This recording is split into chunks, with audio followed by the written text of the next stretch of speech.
Assalamualaikum warahmatullahi wabarakatuh. Sahabat yang dirahmati Allah, pada kesempatan yang baik ini saya akan membahas tentang wudhu atau bersuci dari hadas kecil.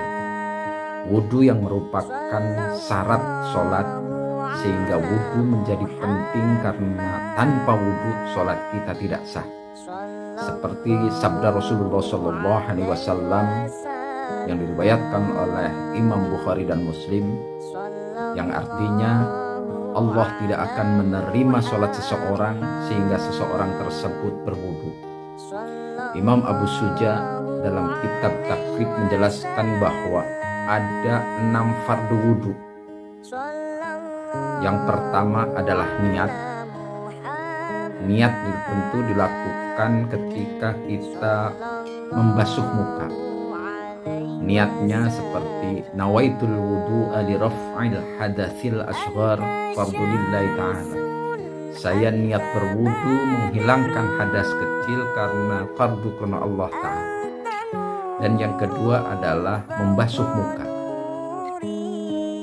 Panjang lebar muka itu tentu ada ukurannya, dari mulai tumbuh rambut di atas sampai ke bawah dagu, dan lebarnya tentu dari telinga sampai ke telinga.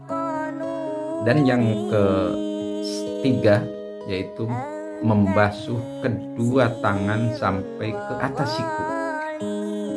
Jangan cuma sampai siku, tapi sampai atas siku.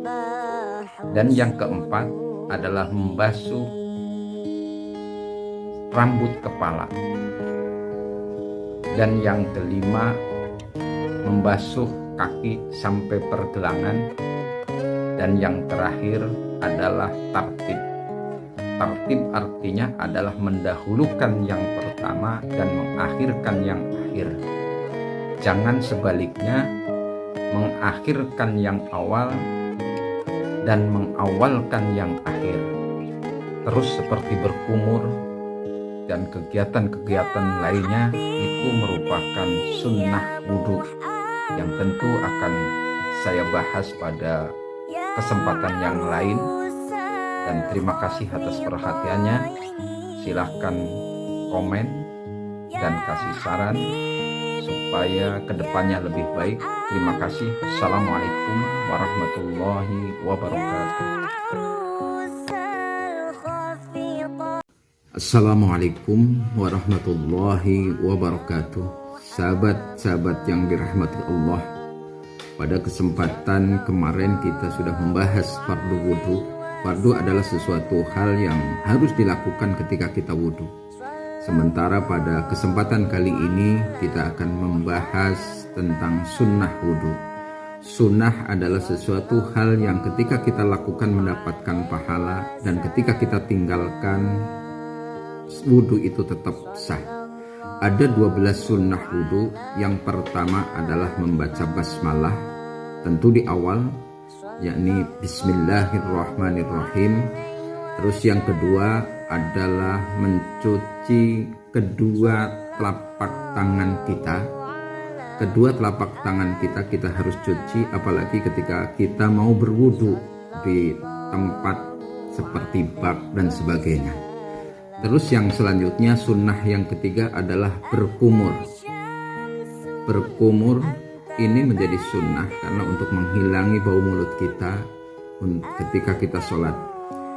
Dan yang keempat adalah intinsak atau menghisap air ke hidung.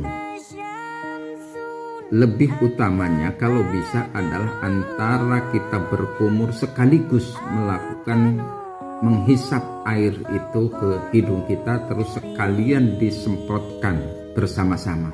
Itu akan lebih utama.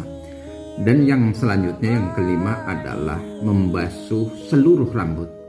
Kalau membasuh sebagian rambut kita, rambut kepala kita itu adalah fardu, tapi membasuh seluruh rambut yang ada di kepala kita itu sunnah. Dan yang selanjutnya yaitu adalah yang keenam, membasuh dua telinga kita. Telinga kita ini ketika wudhu kita harus basuh, karena ini sunnah, termasuk sunnah wudhu. Jadi ketika kita tidak membasuh telinga kita, ini tentu wudhu kita tetap sah. Dan yang selanjutnya, yang ketujuh adalah menyela-nyela tangan kita ketika dibasuh. Jadi kita lakukan begini, air akan masuk pada sela-sela jari kita, sehingga wudhu kita itu ketika membasuh kedua tangan kita sampai siku ini akan merata, terutama pada jari-jari. Dan menyela-nyela jari kita ini adalah sunnah, termasuk juga menyela ketika kita